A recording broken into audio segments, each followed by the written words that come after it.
Welcome to the WWE Podcast, your place for the most passionate wrestling analysis on the web. Just turn Roman heel. What is WWE waiting for? When other wrestling podcasts put you to sleep, you can count on the WWE Podcast to keep you engaged and asking for more. I've been watching wrestling for over 20 years, and that was one of the best matches I've ever seen. This is unlike any other wrestling analysis. So without any further delay, let's get the show started right now. Welcome to the WWE Podcast on this Tuesday, September 17th, 2019, reviewing Monday Night Raw from September 16th last night. And overall, I enjoyed the show, of course, with some caveats. We will get to those, and it was really focused around the big ticket item of Bray Wyatt. And I think WWE is teetering on the overexposure of Bray Wyatt. I don't want WWE to do what they've done on a weekly basis like they did last night with Bray. So we're going to get to that. And don't get me wrong, I loved it, but maybe a little bit too much of a good thing. So before we get going, again, welcome to the show. I will be back again tomorrow with SmackDown Live and the review of that show. And then Thursday, Ashley Mann joins me as we discuss everything that happened this week in WWE, from Clash of Champions to Raw to SmackDown Live. So there will be no shortage of topics to discuss come Thursday, and always look forward to the co-host deal, along with the NXT podcast, which will be resuming very soon. Just keep that in mind. I'm working out the kinks with my co-host, and I think, are back on track to return the NXT podcast, hopefully this week. But just stay tuned and just subscribe to the feed, and you'll never, ever miss an episode. And we are available everywhere that you can think of with podcasts. So also, one last thing before I get to my thoughts on Monday Night Raw. Starting tomorrow, I will be doing a video stream on the Patreon feed. It'll be live, and it will be, as I record the show, I will be recording the live stream. So the way you do that, super easy to get on board. Head on over to patreon.com/WWE podcast and get yourself signed up. For as little as $1 a month, you can get my video feed and a lot of other features. And this is a bit of a special, though. This is technically me running a special because I don't know how long I'm going to keep the video feed in the dollar tier, but right now I want to make it as accessible to as many people as possible. So head on over to patreon.com/WWE podcast and get yourself signed up. And tomorrow I will be starting live feeds. And not only that, but you will be getting not just live feeds, but quick video recaps or random thoughts via video that won't be necessarily live, but that I will be able to record for you guys as the days and weeks progress. And that could happen as I'm at work. It could happen when I'm at home. In other words, this is where I could record these videos. Everybody has a phone that records video, and the phone's quality of video is very, very good. So I think that having that capability on the go will lend itself to, I think, being able to share with you guys in real time my thoughts on what is going on in WWE. If a news story breaks, or if a big change is made in WWE, and we all know that the news cycle of pro wrestling is crazy, then you will have access to that video immediately on patreon.com. There is no other place that I will be posting it. It is only on Patreon that you will be getting live video feeds from every single show that I do starting tomorrow, and videos that will occur throughout the week. I mean, it could be a couple of minute video, it could be a 4-minute video, a 30-second video, I don't know. But again, with my phone with me, I am good with being able to record that for you guys, and I think it's going to be a cool deal to be able to share my random thoughts and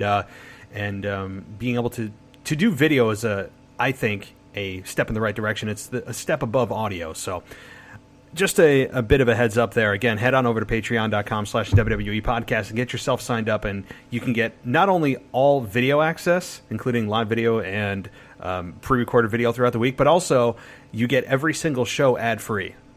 Every show ad-free. So Okay, let's jump into Monday Night Raw. And got to start with the top story. And that is Bray Wyatt. The overarching theme of this show, emanating from Knoxville, Tennessee, with Bray Wyatt being featured in, I think it was 4 different segments. WWE needs to be very careful here. I mentioned this last night in my show for Clash of Champions, that what makes Bray Wyatt so special is he doesn't appear very much. They need to be very, very careful when using the Fiend here. And we've seen overexposure be a common theme and a common problem for every top star on the roster. Especially with the 3-hour format, WWE is more than commonplace for them to being tempted into just overusing and putting stars in multiple segments. Look what they did with Seth Rollins last night. They put him into 3 segments. You have Braun Strowman in 2 segments. You have guys that it's not feeling special when you see them. And while it was just one night and the Fiend was only live once, you had Bray Wyatt in his Firefly Funhouse about I think it was 3 other times. So I love the Firefly Funhouse. I think it's brilliant. It is the hottest thing WWE has going. And I think they know it too, based on the fact that they are opening and closing the show with it. And rightfully so. They have something very special here. They have something that is unique. It doesn't feel contrived. It's genuinely scary, even to the adult males. I mean, I can't speak for all adult males, but I'm pretty hardened when it comes to seeing wrestling characters. I've seen it all, and not a whole lot bothers me in terms of actually feeling creepy, or I'd be scared to meet this person and in person. And the Fiend is bordering on that. And that's a genuine feeling that I have not felt since I was 15 years old watching Kane rip this Hell in a Cell door off of the very first Hell in a Cell match. And all of that. I mean, the Fiend feels genuine. I love it. The contacts that Bray Wyatt uses is perfect. The mask obviously makes the whole thing. It's brilliant.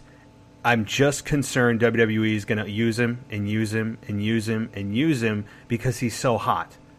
That's going to take self-control. It's going to take discipline to not overuse Bray Wyatt and burn him out with the fans. So, just a quick note there. But overall, outside of the temptation of WWE and my fear of them overutilizing and overexposing Bray Wyatt, I really enjoyed the Firefly Funhouse. I thought it was very well done, too, with the pictures on the wall with red X's in their eyes, and having Bray Wyatt attack Kane. That was unexpected. He's, again, going after the legends right now outside of Finn Balor and Seth Rollins. He's been on a legend-killing, no pun intended, Randy, tour. And right now his focus is on Seth Rollins, of course, as they have a date at Hell in a Cell in 3 weeks, which I'm looking forward to. And it's going to be very interesting to hear the crowd reaction that night. Very, very interesting. I have a sneaking suspicion that Bray Wyatt may be getting the babyface reaction based on how hot he is. And the fans, look, yes, that Seth Rollins overcame the Beast twice. He overcame the knee injury that he had with Brock Lesnar. He overcame Braun Strowman, the monster. So he's slaying monsters and beasts. I don't know if unicorns are next, but he has a Fiend in the wings. And my concern here is not that the fans are going to cheer Bray Wyatt or even boo Seth Rollins. I don't think they'll boo Seth. I think they just will cheer the Fiend. Is that if Seth Rollins goes through the Fiend and beats him the way that he beat Braun Strowman, even if it's with 16 finishers, I don't need the Fiend losing a match maybe for over a year. I don't want the Fiend losing, I don't want to say ever, but not in any short-term or even intermediate-term time frame. The Fiend needs to feel almost unbeatable. It needs to feel scary. It needs to feel that as if nobody can defeat the Fiend. And I don't need Seth Rollins coming in and adding Bray Wyatt to his notch on his belt of defeating all of these, cool, cute nicknames of the monster and beasts, and now he's going to defeat clowns. I don't know. I don't need any. I don't need any cute nicknames right now that Seth can defeat. Seth has been a great champion, but Seth beat Brock Lesnar a month and a half ago. I'm concerned that that's such a short title reign after Seth climbed the mountain that maybe we don't see a finish to that match, because I don't think either man can afford to lose. This could easily be a wonky finish where it's Hell in a Cell, so you can't use disqualification or countouts, but maybe Braun Strowman interferes and he attacks Seth and attacks the Fiend. There's a lot of history there with the Wyatt family, with Braun Strowman and Bray Wyatt, so you could draw on the history there.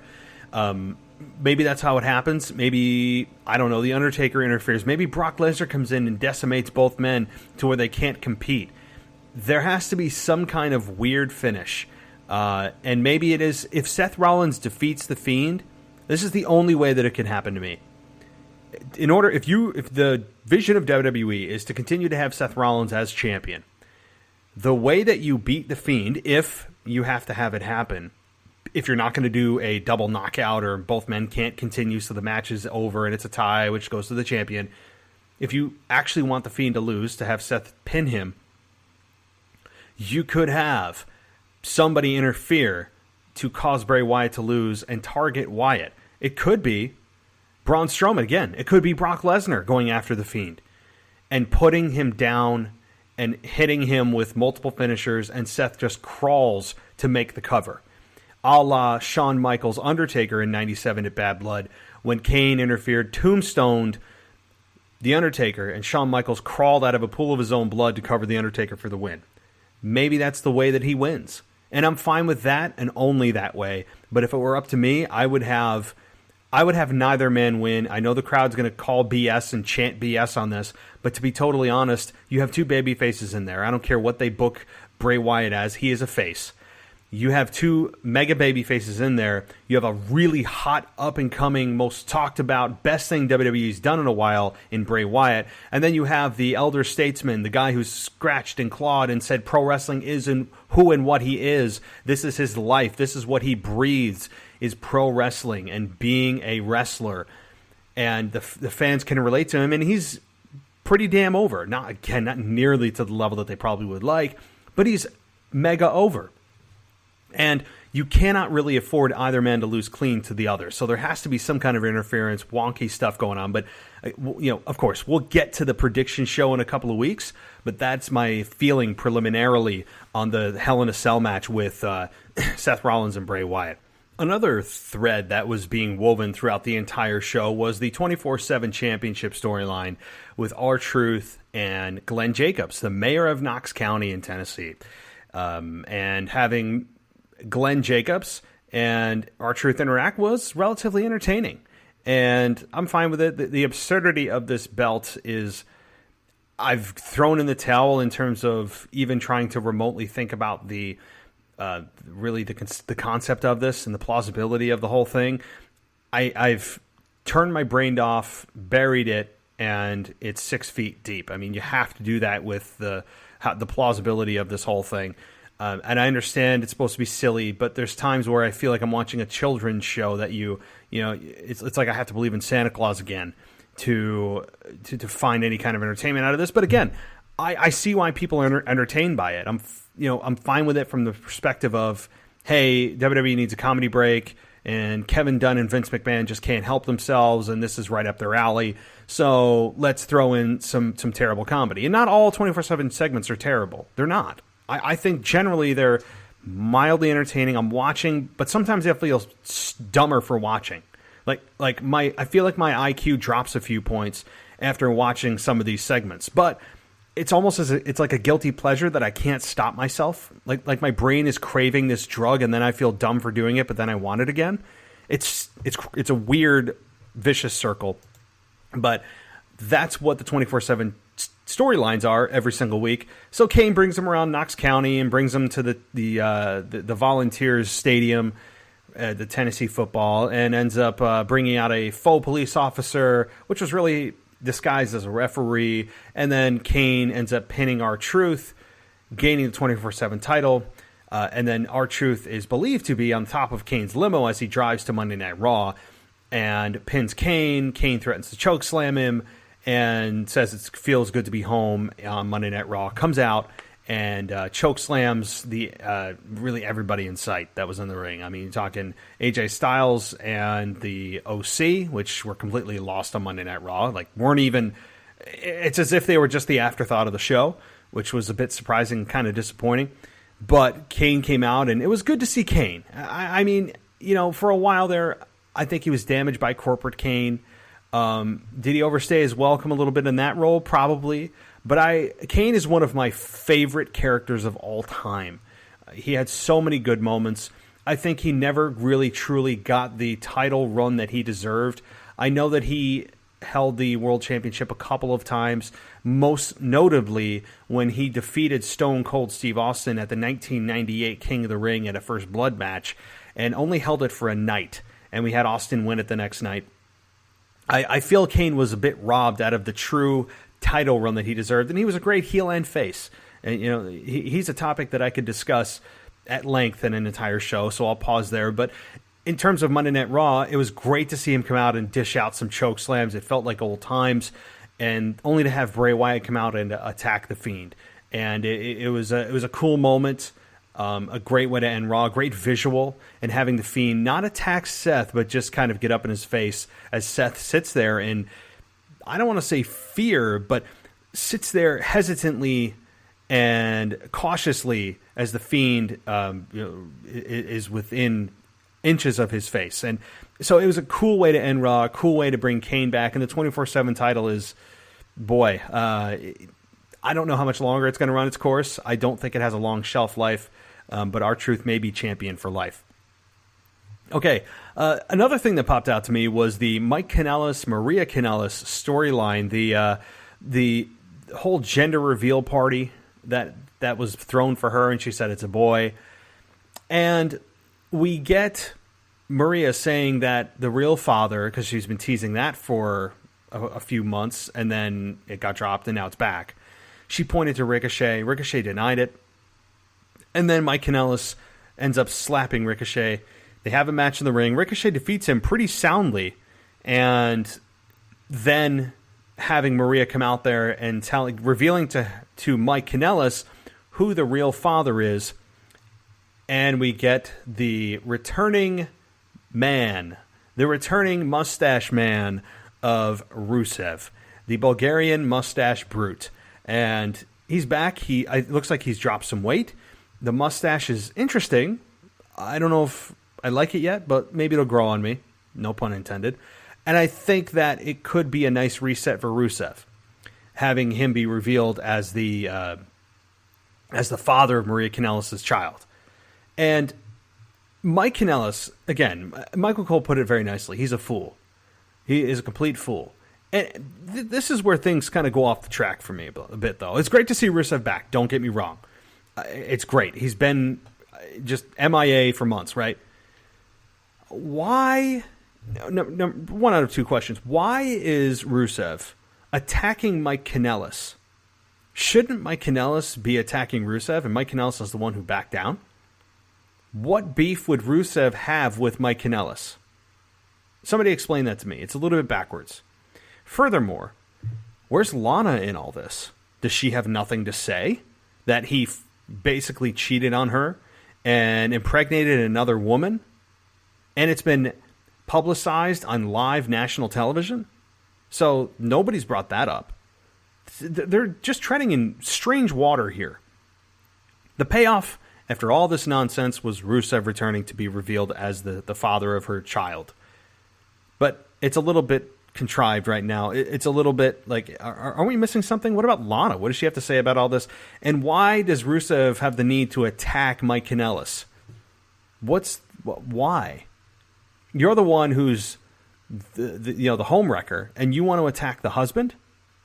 And why is Mike Kanellis even still with her? At least he said, you can have her, or I give up, or whatever he said at the end. I would have done that from the day that she said that you may not be the father. I would have been like, okay, peace. I would have gone to the Maury show and have him say, you are not the father.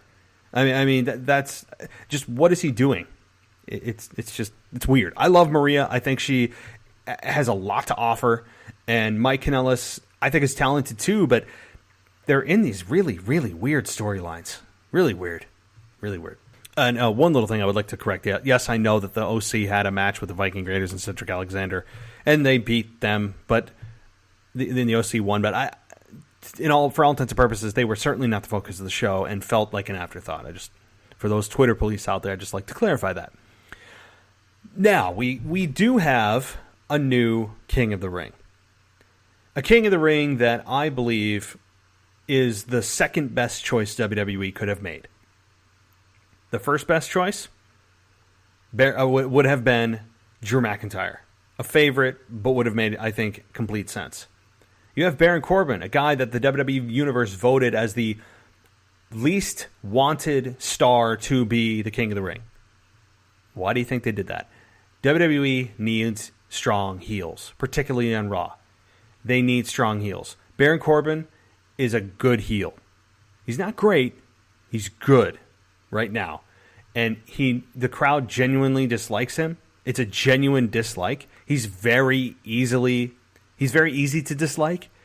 Look, his appearance isn't exactly likable. He just looks like a jerk. And that's not, shaming anybody, okay? In this very sensitive world, you're just going to judge somebody how they look. Well, isn't that what WWE is about? WWE is about appearance. WWE is about your look, how you present yourself. Baron Corbin's very easy to dislike from the outside. Not a bad-looking dude, but he just looks like that cocky SOB, doesn't he? So that's number one. He cuts great heel promos, and he can wrestle very well. So he can perform, he can talk, and he looks the part. And that's a formula for a King of the Ring winner. So how does Baron Corbin take advantage of this, and where does he go from here? Well, this is the important part. Not so much who wins, but what do they do with this win? Does this win catapult him into the next level and be a main event contender for the Universal Championship? Or does this peter out and really do nothing for Baron other than having him go around the mid-card claiming he's King Corbin and everyone bow down to him, and the usual heel shtick that goes along with being King of the Ring? It's like you play dress up. Here's the thing. I don't need Baron Corbin playing dress up, which is really, when you think about it, in reality, King of the Ring is nothing more than a glorified adult dress up to pretend that you are the king of a nation and to have people bow down to you. But that also is a great platform for a heel to jump off of and pretend that they are now better than everybody else. That's the key. The key is for Corbin to use this as a platform to catapult himself, and for creative to do that. They need to do the follow-up. That is the whole key to the success of this King of the Ring tournament, which admittedly the WWE has made feel very important. So now they need to actually put their money where their mouth is and have the King of the Ring winner do something with the win other than put the hold the scepter, put the cape on, put the crown on. They need more than dress up from this guy. They need something real and tangible for him to do other than sit there and play dress up. So, but overall, I'm fine with it. I think Chad Gable here is the other story. He put on, just every single time this guy gets in the ring, he brings you in. He brings you in like Daniel Bryan brought us in back when he was being underutilized. Chad Gable is a player. Chad Gable can go. I don't give a damn about his height. Since when is height even a factor in the Rey Mysterio era, right? Think about that, folks. When did Rey Mysterio become champion? 2006. 13 years ago. And not one time was his height brought up. They just said he was an underdog. But not once did someone go out there and act like they're the jock of the high school locker room and pick on the little guy for how he looks. That is just, it's so sophomoric. And again, Chad Gable, deserves all the credit in the world. I want to see more of Chad. He's easy to like. He's the opposite of Corbin. He doesn't look like a guy that is a total a-hole. He looks like a guy that could be your friend. He's relatable because, let's face it, he's probably closer to the size of the normal male than the rest of the stars on the roster. He can wrestle his ass off, and he brings you in emotionally to his matches. He makes his opponent look great. He is a player. He is a absolute player, and WWE needs to capitalize on the momentum. I know that he just lost this match, but he made it to the finals of King of the Ring. He's been this underdog story on SmackDown. I am ready for Chad Gable to be a player, an every week player, maybe in the Intercontinental scene or in the United States Championship scene when and if he gets drafted to Raw and he's on the same brand as AJ. And again, the draft is coming up in about a month too. So I'm singing the praises of Chad Gable. He is a guy that doesn't even need to cut a promo to bring you in his matches. So if this guy can pull his promos together and become a little bit more of a personality and not go gimmicky, okay, I don't need Chad Gable to come out to some dance music and have techno lights and come out with glow sticks. No, I don't need any of that. But I do need a little bit more from Chad in terms of what's your personality, where are you from, what's your history. Just give us some of the basics for a foundation. And I think sky's the limit for Chad Gable. I really believe that. This guy is a hell of a hand, as Jim Ross would say. And I am really, really high on Chad Gable. I was before, when he was a tag team with Kurt Angle's son there. I think that Chad was the unsung hero of that team. So, again, I just couldn't say enough about Chad Gable. So how about that for some positive feedback?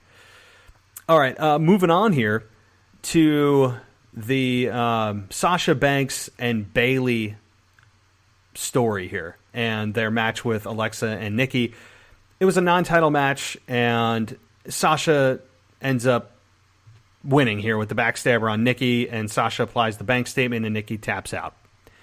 So I'm fine with it. Sasha needs to look strong after the just super intense, brutal battle she had with Becky Lynch the night before. And having Becky Lynch come out after the match. Now, here's where things take a turn. While I am super high on Sasha Banks, I'm high on Becky Lynch. I'm not high on her as champion so much anymore, but that's neither here nor there here. Here's a couple of issues I have. Oh, here he goes bitching again. But let's look at this. Just look at this from a logical perspective, guys. Becky Lynch and Sasha beat the holy hell out of each other in a very good, great match at Clash of Champions. Physical, brutal, clearly a setup to move to the next level, which has been confirmed for Hell in a Cell. Speculation is now confirmed, and I'm really looking forward to that. And neither woman is showing the bruises and scars of battle. Neither one. No slings, not even so much as the athletic tape that they like to put on themselves. Nothing. Not a limp, not a squirm, nothing.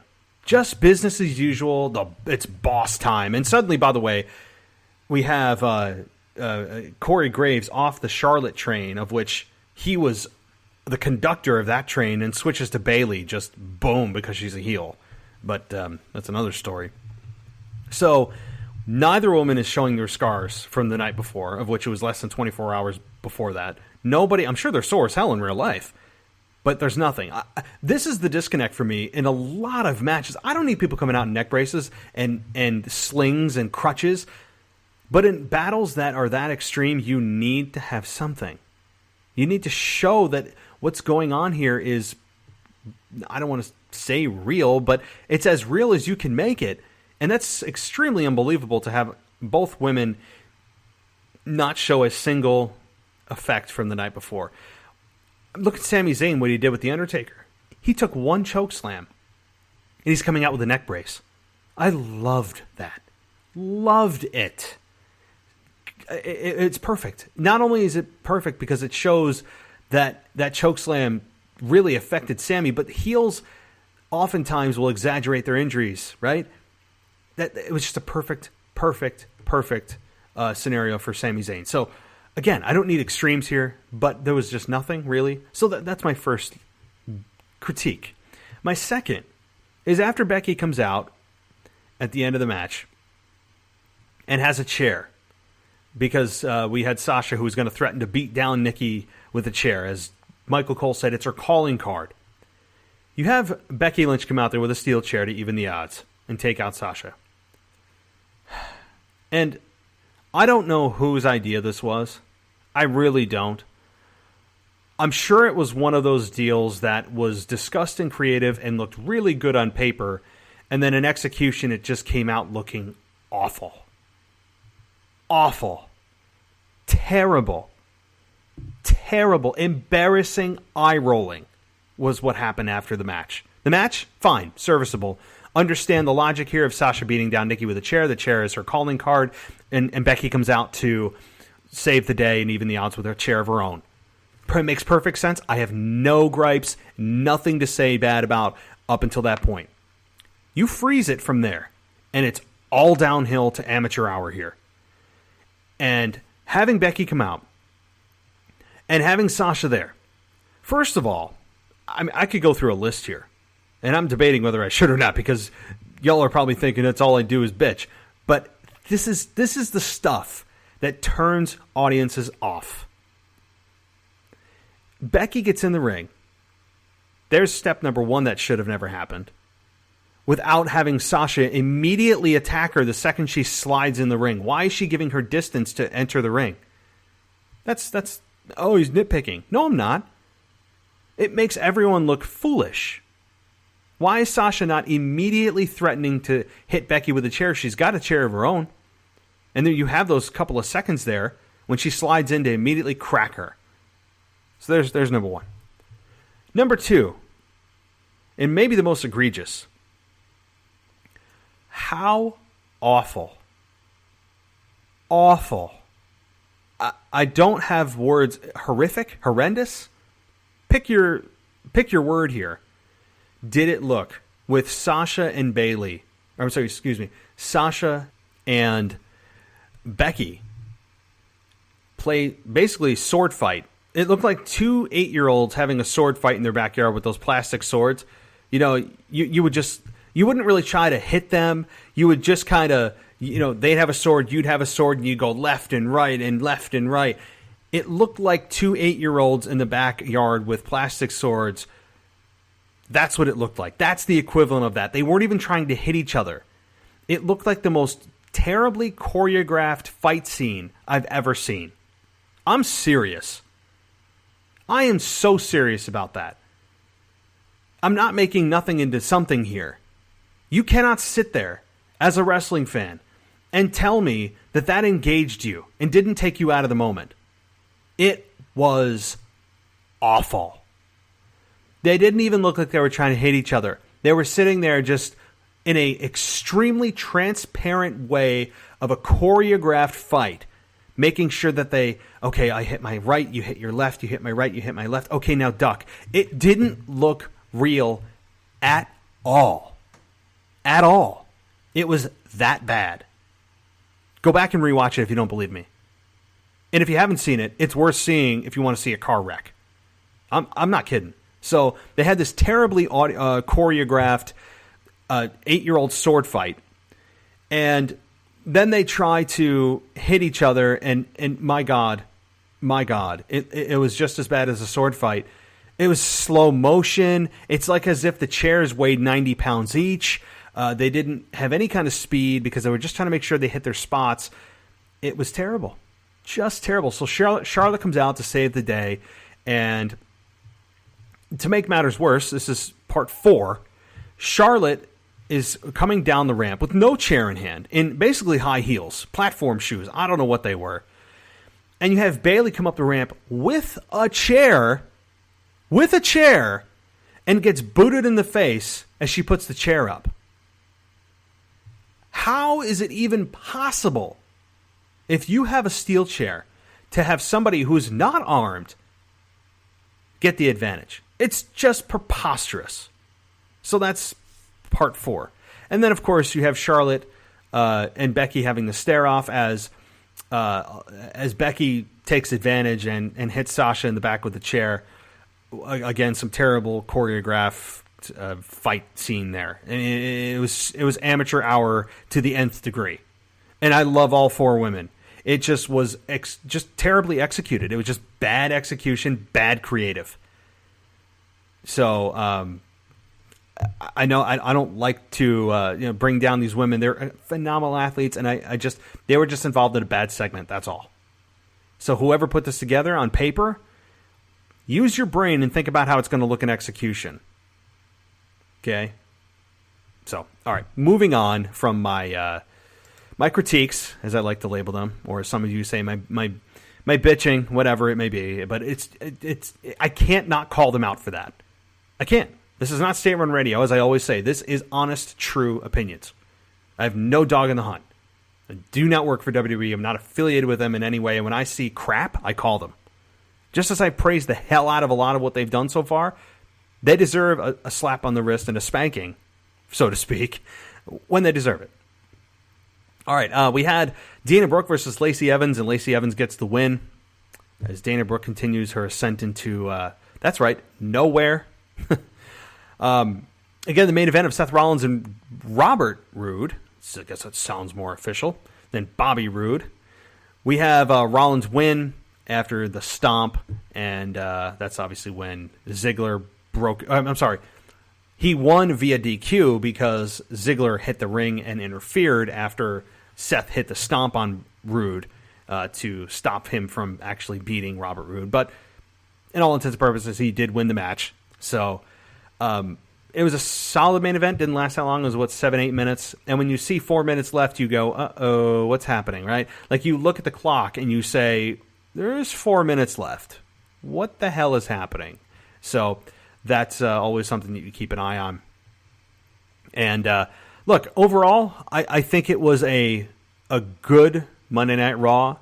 And I have no qualms about Baron Corbin becoming the King of the Ring. None. Zero. Love it. He is the guy to be King of the Ring. He deserves to be King of the Ring. Of course, I think Drew McIntyre should have, but he's MIA right now as well. But Baron Corbin could really do a lot here if WWE takes this seriously and does indeed do something with this win. And hopefully Becky and Sasha and Charlotte and Bayley all learn how to swing a chair that actually looks like they're trying to hit each other and not just, again, do play fighting, which is what it was. It looked like play fighting.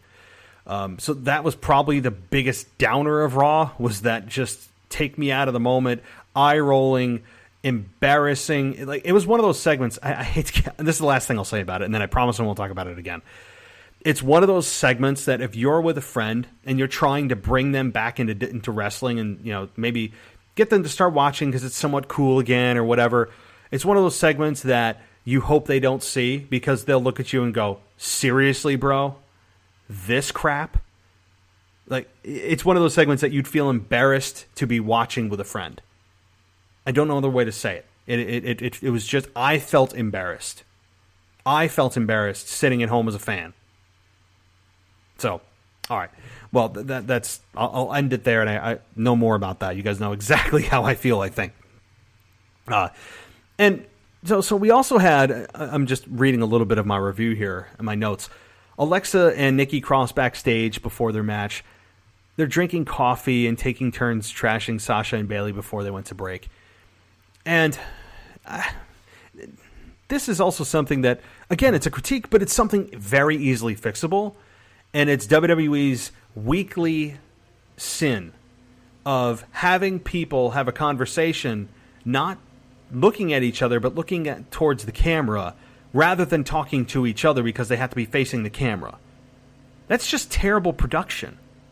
I don't need to have them look at the camera. If you're having a conversation with someone, do you look at them or stand, perpendicular to them? It's just things like that. And it's every conversation.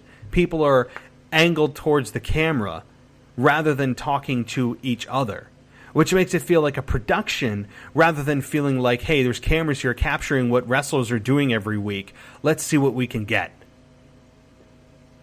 So it's just a weekly sin that WWE commits, and they don't even seem to give a damn. But it is a bit draining every single time you see it. So, and as far as Alexa and Nikki go, I will comment that I'm enjoying their team, even though they seem to be, doing 50-50 booking with them. Alexa lost, I think it was last week on Raw. Nikki loses this week. And yes, Sasha Banks is absolutely being positioned at a higher level than her, and rightfully so. But as women's Raw tag team champions, oh wait, no, there's not a Raw. It's just women's tag team champions. WWE just does not seem to be taking this championship seriously. As they and I mentioned this last night too. They had the 24/7 championship run right through the middle of their match, and there's not a lot of airtime for them. I'm concerned that the women's tag team championship is going to fall into the abyss and go into irrelevancy after Nikki and Alexa drop it. But I could be wrong, and I hope I'm wrong. But the fact is that WWE does not have a whole lot of women's tag teams to challenge for this challenge for the belts, and that's just a fact. I mean, I think they need to build more teams and establish more teams as a threat, rather than just having a rotating cast of 4 or 5 teams that are out there that eventually everyone's going to get a turn with the championship, and I don't need that. I don't like that. I despise having everybody get a chance at a championship. I think it devalues the championship completely. So another thing I did like, too, that's not being talked about is AOP, Authors of Pain. They had a sit-down interview that was more intriguing to me than in the couple of months that they were briefly on Raw and we didn't know anything about them. And they were with Drake Maverick. They feel legitimate. I like that they spoke in a different language and there were subtitles, and that nobody wants to face them. And they like to inflict pain. They felt intimidating. They looked like legit badasses. I like their presence. I like that they are doing this sit-down stuff. It's a great way to build anticipation for their return. AOP absolutely needed it. I don't even think about them. I honestly don't even. I forgot they were even there until that segment, and I loved it. I think it's again very effective to see that, and I'm looking forward to their return, and hopefully it's in a capacity that eventually gets them to the tag team championship. I think that they could be. I mean, we saw, if you guys followed NXT, you would know that they are a formidable tag team. They had a good run in NXT, that they have potential, and we just haven't seen it translate up to the main roster. But that's not something unfamiliar either. Having wrestlers come from NXT to the main roster and not translate. So, or really having WWE find a place for them long term. It just is it's an ongoing issue, and I think this is a good time to repackage them. And I would like to see a weekly segment on having them be backstage in these sit-down promos just for a few weeks, get us acclimated, build a foundation, and then debut them. You could have, after a few weeks, maybe even debut at Hell in a Cell or interfere at Hell in a Cell. You could have, saying, hey, tomorrow night on Raw or next week on Raw, AOP will be in action against whoever, or will be making an appearance, whatever. But without that 3-week, 4-week build of backstage promos and anticipation, no one's going to give a damn. So I think this is a good chance for the tag team division to add depth and not be Ascension Part 2. This is a good thing for AOP, and I'm looking forward to what they can do as a team. So overall, guys, again, I enjoyed Monday Night Raw. Certainly not without its flaws. As usual, I had my critiques and rants. That's just the way it is. These aren't contrived rants or rants to pop ratings or pop numbers or to get you guys to listen to more because, he's going to have a rant. I don't do that as a marketing tool. I have these moments and these passionate outbursts when I feel strongly about something that can be easily rectified and that can make, I think, the product better. Because that's ultimately what I want, what most fans want, is a better product. There are fans out there, certainly, that are out there just to bitch. And I'm not one of those fans. I'm here to, seriously, I want to see the product better. Not that I have any influence. Maybe people from WWE listen, maybe they don't. But the fact is, I am here because I love wrestling. I will always love wrestling, even during those terrible, outrageous, nonsensical, awful, horrific, eye-rolling, take-you-out-of-the-moment segments. But I will always be here, and I think the majority of us are. Wrestling is like a drug that once it gets in you, it's almost impossible to get it completely out.